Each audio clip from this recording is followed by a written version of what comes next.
Salat niatnya menurut mazhab Syafi'i muqaranah. Qarana yuqarinu muqaranah. Sejalan antara takbir dengan niat. Allahu Akbar. Qasad, ta'arat, ta'yin. Salatnya salat apa? Salat asar. Berapa rakaat? 4 rakaat. Jadi imam apa jadi makmum? Jadi makmum lillahi ta'ala. Maka dijalankanlah niat itu di dalam takbir dari A sampai bar. Allahu Akbar, mazhab Syafi'i. Sedangkan Hanafi, Hambali, Maliki niatnya beberapa saat sebelum takbiratul ihram. Makanya jangan heran kalau Saudi Arabia imamnya itu takbirnya pendek. Allahu Akbar. Loh, kok pendek sekali? Dia niatnya kapan? Karena Saudi Arabia itu mazhabnya Hambali. Maka niatnya beberapa saat sebelum takbiratul ihram. Yang saya praktekkan mazhab Syafi'i, maka saya takbirnya panjang. Allahu Akbar. Tapi saya tidak menyalahkan sahabat saya yang takbirnya pendek. Allahu Akbar. Karena mungkin dia berniat sebelum takbiratul ihram. Yang berniat di dalam takbiratul ihram sah. Yang berniat sebelum takbiratul ihram sah. Yang jadi masalah mana? Allahu Akbar. Salat asar apa salat zuhur ya? Salat zuhur aja lah. Nah, itu masalah. Oleh sebab itu mesti ini tentang masalah letak niat. Di mana letak niat? Yang kedua, pembahasan selanjutnya adalah melafalkan niat. At-talaffuz bin niat. Letak niat itu di mana? Di dalam. Innal kalama la fil fuadi wa inna ma ju'ilal lisanu 'alal fuadi dalila. Innal kalama, sesungguhnya kalam yang hakiki itu la fil fuadi. Kalam itu letaknya di sini, fuadi. Loh, tapi ini namanya qalbu. Qalbu kalau masih berbolak-balik. Iya atau enggak? To be or not to be. Tapi kalau sudah yakin azam, fuadi. Ma kadzabal fuadu ma ra'a. Nabi Muhammad SAW sudah sampai pada tingkat fuad. Innal kalama, sesungguhnya kalam itu letaknya di mana? La fil fuadi. Wa inna ma ju'ilal lisan, diciptakan lidah alal fuadi dalila, untuk mengungkapkan apa yang ada di dalam hati. Maka bagi orang yang tidak ada was-was, langsung saja. Saya sholat di samping Al-Mukarram Ustadz Arifin, saya nggak dengar beliau melafazkan niat. Tadi waktu takbir Allahu Akbar, tapi bukan berarti tidak berniat, karena niat di dalam. Buka kitab Al-Asbah wan Nadhair, Imam Jalaluddin Abdurrahman As-Suyuti meninggal 911. Mahallun niyati al-qalbu, tempat niat adalah di dalam. Tapi bagi sebagian orang dia ada was-was. Allahu Akbar, ini salat maghrib apa salat isya? Salat qabliyah apa salat ba'diyah? Salat tahiyatul masjid apa salat tahajud? Salat witir apa salat tarawih? Maka bagi orang yang was-was, maka melafalkan niat itu hukumnya mustahab menurut mazhab Syafi'i. Usolli fardal maghribi. Berapa rakaat? Salasa rakaatin. Ada apa qadha? Adaan. Jadi makmum apa jadi imam? Makmuman lillahi ta'ala. Allahu Akbar. Menurut mazhab yang lain gimana? Menurut mazhab Maliki, at-talaffuz bin niyah laisa bimasyru'. Melafalkan niat tidak disyariatkan. Menurut mazhab Hanafi, at-talaffuz bin niyah bid'atun. Melafazkan niat hukumnya bid'ah illa lidaf'il waswasah, kecuali untuk menolak waswasah. Bagi yang tidak waswasah, Allahu Akbar. Bagi yang waswasah, ragu-ragu, bimbang-bimbang, untuk menguatkan. Karena mungkin tadi dia di tangga ngobrol dengan orang, buka SMS, lihat WA, nelpon segala macam, begitu sampai di atas Allahu Akbar, ragu. Maka untuk menguatkan hatinya, usalli fardal asri arba'a raka'atin adaan makmuman lillahi ta'ala. Setelah kuat Allahu Akbar. Saya bahas di dalam. Yang melafazkan niat sah, yang enggak melafazkan niat sah. Jangan dipermasalahkan yang tidak masalah. Ketika kita mempermasalahkan yang tidak masalah sehingga menjadi masalah, disitulah letak masalahnya. Dah selesai masalah niat. Selanjutnya kita bahas masalah iftitah. NU Muhammadiyah, orang NU salat Allahu Akbar, Allahu akbar kabira walhamdulillahi katsira wa subhanallahi bukratan wa asila. Datang orang Muhammadiyah, Allahu akbar, Allahumma ba'id baini wa baina khataayaya kama ba'adta bainal masyriqi wal maghrib. Sini Allahu akbar kabira, yang ini Allahumma ba'id, yang tengah preman baru taubat. Banyak nanya ke saya, gimana Ustaz sebenarnya iftitah itu apa saja? Maka saya tulis di sini iftitah 1, iftitah 2, iftitah 3, iftitah 4, iftitah 5. Silakan baca, silakan hafal. Yang mau baca iftitah 1 sah, yang mau baca Allahumma ba'id sah, yang baca Allahu akbar kabira sah. Ketika Nabi sallallahu alaihi wasallam sedang salat, tiba-tiba ada makmum di belakang baca Allahu akbar kabira walhamdulillahi katsira wa subhanallahi bukratan wa asila. Selesai salat Nabi nanya, manil qail, siapa tadi yang baca Allahu akbar kabira? Dia gentleman, angkat tangan, ana ya Rasulullah, saya yang baca Allahu akbar kabira. Apa kata Nabi? Futihat abwabus sama, terbuka pintu-pintu langit karena doa yang kau baca. Maka setelah itu apa kata Abdullah ibnu Umar ibnu Al-Khattab radhiyallahu anhuma, sejak mendengar itu aku tidak pernah meninggalkan Allahu akbar kabira. Hadis sahih. Bagi yang baca Allahu akbar kabira tidak perlu dipermasalahkan. Yang baca Allahu akbar kabira bagus, yang baca Allahumma ma'id baini wa baina bagus, yang baca wajhatu wajhiya lilladzi fatara samawati bagus, yang enggak baca iftitah sama sekali sah. Cuman ya ibarat makan nasi putih kayak kecap, sedangkan kita maunya makanan itu ada buahnya, ada dessertnya, ada cuci mulutnya, ada air dari az-zikronya, maka banyak embel-embelnya, zikirnya, bacaannya amat sangat bagus. Dah selesai, saya urutkan dari awal, niat, melafalkan niat, mengangkat takbir, selanjutnya ngangkat takbir. Tadi saya perhatikan imam kita ngangkatnya sampai daun telinga. Allahu akbar. Ustadz Arifin saya nggak lihat, karena nggak mungkin saya ngeliat ke samping. Jangan. Allahu akbar. Sedangkan di masjid lain ngangkatnya cuma sampai bahu saja. Allahu akbar. Allahu akbar. Hanya 2 riwayat. Karena Rasulullah sallallahu alaihi wasallam idza kabbara, Nabi kalau bertakbir yarfa'u yadaihi, dia angkat kedua tangannya, yuhazi sampai sejajar uzunaihi. Allahu akbar. Tapi ada riwayat satu lagi, yuhazi sejajar dengan mangkibaihi, bahu. Tapi perempuan lebih baik yang tertutup, perempuan lebih bagus yang sebahu tertutup, apalagi kalau dia pakai mukena. Kalau diangkat sampai terlalu tinggi, kipas angin rendah, habis nyangkut. Gak ada.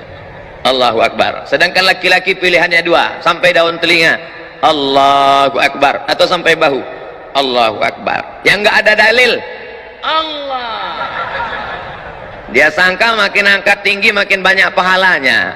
Makanya belajar, sallu, salatlah kamu kama raaitumuni usalli. 1 Allahu akbar, 2 Allahu akbar. Selanjutnya meletakkan tangan di dada. 6 mazhab tentang meletakkan tangan di dada, 6 mazhab, 6 pendapat. Yang pertama yang saya amalkan mazhab Syafi'i, bainas sadri was surrati, antara dada dan pusar. Surrati pusar, nih pusar, nih pusar. Yang nggak punya pusar agak-agak pusar, agaknya di sini pusar, tebak-tebak, duga-duga. Dada di sini, antara dada dan pusar. Allahu akbar, ini yang saya amal. Sedangkan mazhab Maliki ala surrati, tepat di atas pusar. Maliki Allahu akbar. Hanafi dengan Hambali tahta surrati, di bawah pusar. Allahu akbar. Tonton film Muhammad Al-Fatih, lihat sampul film Muhammad Al-Fatih, imamnya letak tangan. Karena Turki itu mazhabnya Hanafi. Turki, India, Pakistan, Bangladesh. Perhatikan. Sedangkan Syafi'i versi 2 alal qalbi, di atas jantung, makhluk yang paling mulia, diambil dari riwayat Ibnu Khuzaimah. Allahu akbar. Kalau ada nanti orang yang megang di sebelah kiri. Sedangkan yang meletakkan di atas dada, sifat salat Nabi, Syekh Nasruddin Al-Albani. Allahu akbar. Sedangkan yang lepas tidak bersedekap mazhab Maliki. Allahu Akbar. Ntar kalau pergi umroh ketemu 6-6-nya. Sekarang kita urut 1, 2, 3, 4, 5, 6. Saya sebutkan ini bukan agar adik-adik, bapak-bapak insya Allah sudah kuat. Saya sebut ke 6-6 ini bukan adik-adik sholatnya main-main. Jangan ntar maghrib Allahu Akbar, tahu-tahu besok subuh Allah. Kan itu maksud saya. Saya menjelaskan ini agar kita tidak saling menyalahkan orang, tapi dalam beramal kita pilih satu. Saya pilih mazhab Syafi'i. Allahu Akbar. Yang nggak ada dalilnya Allahu Akbar, itu nggak ada dalilnya. Selanjutnya, bagaimana meletakkan tangan kanan di atas lengan kiri. Versi pertama, diletakkan di tengah pangkal lengan. Allahu Akbar. Versi kedua, alal wasri, digenggamkan pada pergelangan tangan. Wasri. Allahu Akbar. Versi ketiga, tidak menggenggam, hanya meletakkan saja, nempel saja di atas punggung tangan kiri. Allahu Akbar. 1, 2, 3. Yang gini ada dalilnya, yang gini ada dalilnya, yang begini ada dalilnya, yang nggak ada dalilnya Allahu Akbar. Ini anak-anak muda saya ngelihat ini sholat mahasiswa yang nggak belajar, sholat tarawih khususnya. Allahu Akbar. 1, 2, 3. Selesai meletakkan tangan. Selanjutnya membaca basmalah pada Fatihah. Saudi Arabia nggak pakai basmalah, tapi ada basmalah. Mazhab Syafi'i basmalahnya jahar. Allahu Akbar. Bismillahirrahmanirrahim. Alhamdulillahi Rabbil Alamin. Ar-Rahmanir-Rahim. Mazhab Syafi'i. Sedangkan Saudi Arabia basmalahnya sir. Mazhab Hambali. Hanafi, Hambali basmalahnya sir. Allahu Akbar. Alhamdulillahi Rabbil Alamin. Ar-Rahmanir-Rahim. Maliki Yawmiddin. Iyyaka na'budu wa iyyaka nasta'in. Ihdinas siratal mustaqim. Siratal ladzina an'amta 'alaihim ghairil maghdubi 'alaihim waladdallin. Sedangkan Maliki enggak baca basmalah sama sekali. Allahu Akbar. Alhamdulillahi Rabbil Alamin. Ar-Rahmanir-Rahim. Baca basmalah 3 versi. Syafi'i jahar, Hanafi, Hambali sir, Maliki enggak baca basmalah sama sekali. Tiga-tiganya benar. Tapi ketika kita tahu bahwa masyarakat itu bermazhab Syafi'i, maka kita jangan menjadi imam yang kontroversial. Lihat ketika Syekh Abdurrahman As-Sudais, imam Masjidil Haram, datang ke Masjid Istiqlal, diminta menjadi imam. Dia di Masjidil Haram nggak pernah baca doa bismillah jahar, tapi ketika sampai di Masjid Istiqlal, apa yang dia lakukan? Allahu Akbar. Bismillahirrahmanirrahim. Alhamdulillahi Rabbil Alamin. Selesai Al-Fatihah. Ghairil maghdubi alaihim waladdallin. Amin. Dia baca lagi basmalah. Rakaat pertama. Bismillahirrahmanirrahim. Sabbih isma rabbikal a'la. Videonya ada. Ini artinya apa? Menjadi imam jangan menimbulkan kontroversial. Ini ingin menggiring orang ke jalan Allah atau mau menunjukkan kalau kita beda dengan makmum? Tang-mentang baru pulang umroh 5 malam di Mekah, 4 malam di Madinah. Langsung, nih saya yang benar, kamu salah. Allahu Akbar. Alhamdulillahirabbil alamin. Kok kamu tadi bismillahnya nggak kedengaran? Saya sudah sholat di Masjidil Haram, Masjid Nabawi, ternyata bismillah jahar itu salah. Bukan salah, kamu yang nggak pernah belajar perbedaan mazhab. Makanya fotokopi buku 99 tanya jawab sholat. Nah, selanjutnya membaca ayat. Membaca ayat dianjurkan ta'awudz. Dalilnya, idza qara'tal Qur'an, kalau engkau baca Quran, fasta'iz billah, mintalah perlindungan kepada Allah. Lafaz ta'awudz dua. Yang pertama, a'udzubillahi minasyaitonir rajim. Lafaz ta'awudz yang kedua, a'udzubillahi samiil alimi minasyaitonir rajim. Mazhab Syafi'i dibaca terus setiap mau membaca ayat. Rakaat 1, rakaat 2, rakaat 3, rakaat 4 tetap baca ta'awuz. Sedangkan Hanafi, Hambali, Maliki hanya pada rakaat pertama saja. Setelah baca ta'awuz, membaca ayat. Mazhab Syafi'i di pangkal ayat, di pangkal surat, maka dia baca basmalah. Bismillahirrahmanirrahim. Ar-Rahman 'allamal Qur'an, khalaqal insan, 'allamahul bayan. Di pangkal. Sedangkan mazhab Hambali, Hanafi, Maliki tidak baca, karena basmalah itu tidak dianggap sebagai bagian dari surat, tapi hanya sebagai pemisah antara Al-Fatihah dengan surat. Lalu membaca ayat, faqra'u ma tayassara minal Qur'an, bacalah apa yang mudah bagimu dari ayat-ayat Al-Quran. Kebetulan ingat ayat zina, baca ayat zina, az-zaniyatu waz-zani fajlidu kulla wahidin minhuma mi'ata jaldah. Kebetulan ingat ayat tentang curi, as-sariqatu as-sariqu was-sariqatu faqta'u aydiyahuma jazaa'an bima nakalam minallah. Kebetulan ingat tentang ayat masalah pemimpin, baca ayat, ya ayyuhalladzina amanu ati'ullah wa ati'ur rasul wa ulil amri minkum. Kebetulan ingat ayat tentang nikah, fankihu ma taba lakum minan nisa'i mathna wa thulatha wa ruba'. Itulah enaknya kalau imam-imam di Az-Zikra yang hafal Al-Quran, Al-Hafiz. Tapi kalau orang yang enggak hafal, Allahu Akbar lama, ghairil maghdub alaihim waladdallin, amin. Lama dia milih ayat, qul huwallahu ahad. Maka masukkan anak-anak kita pondok tahfiz Al-Quran, menikmati bacaan Al-Qurannya. Hanya saja ada bacaannya, idza amma ahadukum falyukhaffif.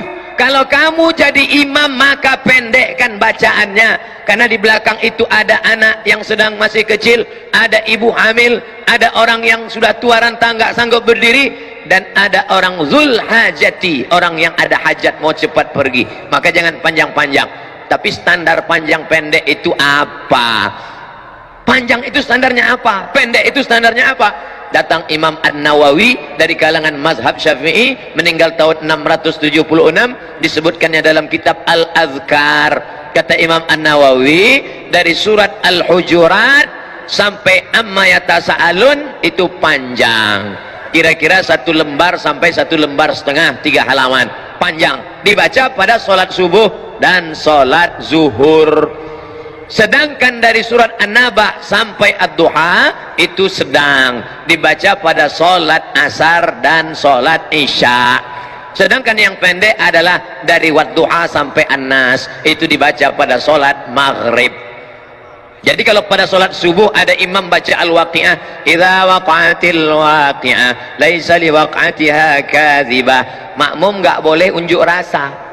Unjuk rasa, tolong ganti imam Pak Pengurus, karena terlalu panjang, karena dia masih masuk dalam standar imam. Itulah perlunya imam memfotokopi buku 99 tanya jawab. Di download boleh Pak Ustadz, download gratis, www.google.com 77 tanya jawab sholat somat LC, enter, download gratis, 5 menit dapat. Setelah dapat linknya, share Twitter, BBM, WhatsApp, Instagram. Saya sudah download kok nggak dapat Pak Ustadz, paket nggak ada, habis. Makanya beli paket 2 giga. Nah, setelah baca ayat lalu kemudian rukuk, mohon maaf Kiai, rukuk takbir lagi, angkat tangan. Angkat tangan 4 positions, bukan 4 kali, 4 posisi. Allahu Akbar 1, Allahu Akbar 2, Sami Allahu liman hamidah 3, bangun dari tasyahud awal. Allahu Akbar 4. Angkat tangan 4 posisi. Ini sepakat 4 mazhab kecuali Hanafi. Mazhab Hanafi ngangkat tangannya sekali aja, Allahu Akbar. Adapun mau rukuk enggak ngangkat tangan, bangun dari rukuk i'tidal enggak ngangkat tangan. Hanafi, Maliki, Syafi'i, Hambali 4 kali, Allahu Akbar, Allahu Akbar, Sami Allahu liman hamidah. Bangun dari tasyahud awal, Allahu Akbar. Rukuk, Allahu Akbar. Kepala jangan terlalu mendongak seperti kuda jantan melihat kuda betina.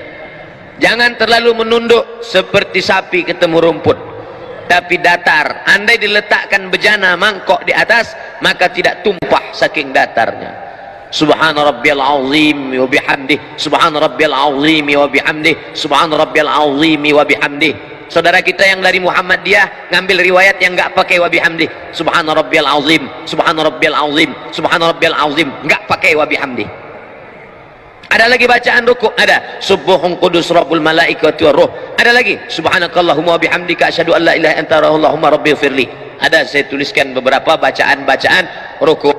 Sami Allah, beda bacaan ketika tulang sedang bungkuk dengan tulang sudah lurus. Ketika antara bengkok dengan lurus, Sami Allahu liman hamidah, enggak pakai alif. Sami Allahu liman hamidah. Ini ada imam yang baca panjang, Sami Allahu liman hamidah, ternyata nama istrinya Hamidah. Setelah tulang belakangnya lurus, Rabbana lakal hamdu mil'us samawati. 3 versi, Rabbana lakal hamdu mil'us samawati wa mil'ul ardi wa mil'u ma syi'ta min syai'in ba'du. Sedangkan mazhab Hambali pakai riwayat yang pakai wa, Sami Allahu liman hamidah. Apa kata mubaligh di belakang? Itu yang pakai mikrofon di belakang tadi namanya mubaligh. Dari kata balagha yuballighu tablighan, mubaligh yang menyampaikan suara ke belakang. Sami Allahu liman hamidah, Rabbana walakal hamd. Kenapa di Arab Saudi pakai walakal hamd? Kenapa kita enggak pakai walakal hamd? Karena memang ada 3 riwayat. Riwayat pertama, Rabbana lakal hamd. Riwayat kedua, Rabbana walakal hamd. Riwayat ketiga, Allahumma Rabbana lakal hamd. Ujungnya sama, mil'us samawati wa mil'ul ardi wa mil'u ma syi'ta min syai'im ba'du. Setelah itu sujud. Ketika sujud, tangan tidak lagi diangkat, sujud saja. Ikhtilaf mazhab Syafi'i, mazhab Hambali, mazhab Maliki, 4 mazhab sepakat ketika turun lutut lebih dulu. La yabruku ahadukum kama yabrukul ibil. Jangan kalian ruku sujud seperti menderum turunnya unta. Maka riwayat Hujr Ibnu Wa'il Ibnu Hujr dengan riwayat Abu Hurairah berbeda. Yang dikuatkan riwayat yang mengatakan lutut duluan turun. Allahu Akbar. Lutut dulu, setelah lutut baru tangan. Tapi dalam kitab sifat salat Nabi Syekh Albani, tangan lebih dulu, telapak tangan lebih dulu, Allahu Akbar, habis itu baru lutut, baru kening. Hanya 2 mazhab saja. Mazhab jumhur mayoritas ulama lutut dulu. Mazhab Syekh Nasruddin Albani dalam sifat salat Nabi, tangan dulu. Jangan buat mazhab ketiga, kening dulu, nggak ada itu. Nah, lalu kemudian dia pun sujud, Allahu Akbar, Subhana rabbiyal a'la wa bihamdih, Subhana rabbiyal a'la wa bihamdih, Subhana rabbiyal a'la wa bihamdih, Allahu Akbar. Inilah yang banyak dilalaikan, dilupakan orang. Pada saat ini kita sedang meminta 8 permintaan kepada Allah. Rabbighfirli warhamni wajburni warfa'ni warzuqni wahdini wa'afini wa'fu anni. 8 proposal kepada Allah. Tapi banyak orang yang tidak ingat entah apa yang dia katakan kepada Allah. Rabbighfirli, please forgive me, oh my God. Warhamni, please bless me. Wajburni warfa'ni warzuqni wahdini wa'afini wa'fu anni. Khusyukkan kepada Allah Subhanahu wa taala. kita sedang bersimpuh di hadapan Dia yang menciptakan presiden dan wali kota, yang menciptakan segala makhluk, raja-raja. Kita bukan bersimpuh di hadapan penguasa, tapi di hadapan yang maha kuasa. Ya dzal jalali wal ikram, ya fa'alul lima yurid, ya man qada amran innama yaqulu lahu kun fayakun. Setelah itu sujud, Allahu Akbar, subhan rabbiyal a'la wa bihamdi, subhan rabbiyal a'la wa bihamdi, subhan rabbiyal a'la wa bihamdi. Ketika akan bangkit bangun naik ke atas, maka dianjurkan jilsatul istirahah. Jangan langsung bangun, tapi duduk istirahat. Allah, ini yang disebut duduk istirahat. Duduk istirahat, baru bangkit ke atas. Duduk istirahat dulu. Setelah duduk istirahat, sunnah hukumnya, barulah bangkit bangun ke atas. Ketika bangun ke atas, wa ya'tamidu ala rahatihi, Nabi bertumpu kepada telapak tangan. Ya'tamidu ala rahatihi, bertumpu kepada telapak tangan. Allah, tumpu telapak tangan. Tapi tadi saya melihat Ustadz Arifin bertumpunya tidak dengan telapak tangan, tapi dengan tangan. Loh, berarti Ustaz ngelihat? Iya, mata saya kan terbuka. Waktu bangun bertumpu begini. Itu riwayatnya apa? Itu hadis, namanya hadis al-ajin. Ajana, membuat adonan tepung gandum. Orang Arab kalau buat tepung gandum itu dicampur pakai minyak samin, minyak sapi. Nggak bisa gini. Kalau gitu bakwan. Tapi buat adonan tepung gandum gayanya gini. Gitu. Karena dia kental sekali. Maka ketika dalam hadis kal-ajin, bangun seperti orang yang buat adonan tepung gandum, maka bangunnya begini. Ikhtilaf. Yang satu mengatakan wa ya'tamidu ala rahatihi. Yang kedua mengatakan, Ustaz pakai yang mana? Saya pakai ala rahatihi. Tapi saya tak menyalahkan yang pakai. Atau begini. Tapi yang unik pendapat Syekh Ibn Utsaimin, ulama Saudi Arabia. Kata Syekh Ibn Utsaimin, ala rahatihi begini, kal ajin atau begini, au bi ghairihima, atau selain keduanya. Halo, ada lagi selain kedua? Ya, bisa begini, bisa begini, atau dia pemain karate, dia mau begini. Ini masalah bukan rukun, bukan syarat, bukan sunat. Bukan rukun, bukan syarat, bukan sunat. Bukan rukun, bukan syarat, bukan wajib. Bukan rukun, bukan syarat, bukan wajib, tapi sunat, dilaksanakan baik. Maka tadi kita semua bangkit begini.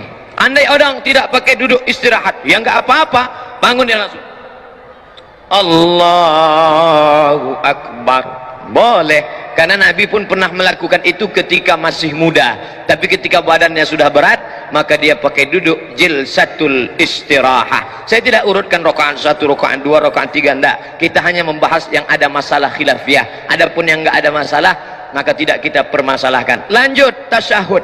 3 jari ditekuk. Bila ada orang yang mengatakan letakkan ibu jari di ujung jari, maknanya ibu jari di ujung jari. Begini. Ibu jari di ujung jari. Bila ada yang mengatakan letakkan ibu jari di pangkal jari, itu artinya ibu jari di pangkal jari. Begini. Bisa begini, bisa begini. Tapi saya pakai yang begini. Turun. Mazhab Syafi'i, angkat sekali saja. At-tahiyyatul mubarakatus salawatut tayyibatu lillah. Assalamu alayka ayuhan nabiyyu wa rahmatullahi wa barakatuh. Wassalamu alayna wa ala ibadillahis salihin. Angkatnya pada lafaz Allah, asyhadu an la ilaha illallah, sampai salam enggak turun. Mazhab Syafi'i. Sedangkan Hanafi angkat sekali, turun sekali. Asyhadu an la ilaha illallah. La nafi, Allah isbat. Nafi angkat, isbat turun. Asyhadu an la ilaha illallah. Itu Hanafi. Sedangkan Hambali mengangkat setiap ketemu lafaz Allah. At-tahiyatul mubarakatus salawatut thayyibatu lillah. Assalamu alayka ayuhan nabi wa rahmatullah. Assalamu alayna wa ala ibadillah. Asyhadu an la ilaha illallah. Setiap ketemu lafaz Allah angkat. Sedangkan Maliki bergerak dari awal sampai akhir. At-tahiyatul mubarakatus salawatut thayyibatu lillah. Assalamu alayka ayuhan nabi wa rahmatullah wa barakatuh. maka 4 mazhab. Saya pakai mazhab Syafi'i, hanya mengangkat sekali saja, asyhadu an la ilaha illallah. La tatajawaz basaruhu isba'ahu. Ketika salat mata melihat ujung tempat sujud, tapi ketika tasyahud maka ujung mata tidak boleh lebih dari ujung telunjuk. Yang dilihat itu adalah ujung telunjuk. Yang dilihat ujung telunjuk, telunjuk kita, bukan telunjuk teman. Jadi kalau ada orang yang ngaku, saya sholat di masjid itu terganggu saya Pak Ustaz. Kenapa? Telunjuk dia bergerak. Yang dilihat telunjuk kita, bukan telunjuk dia.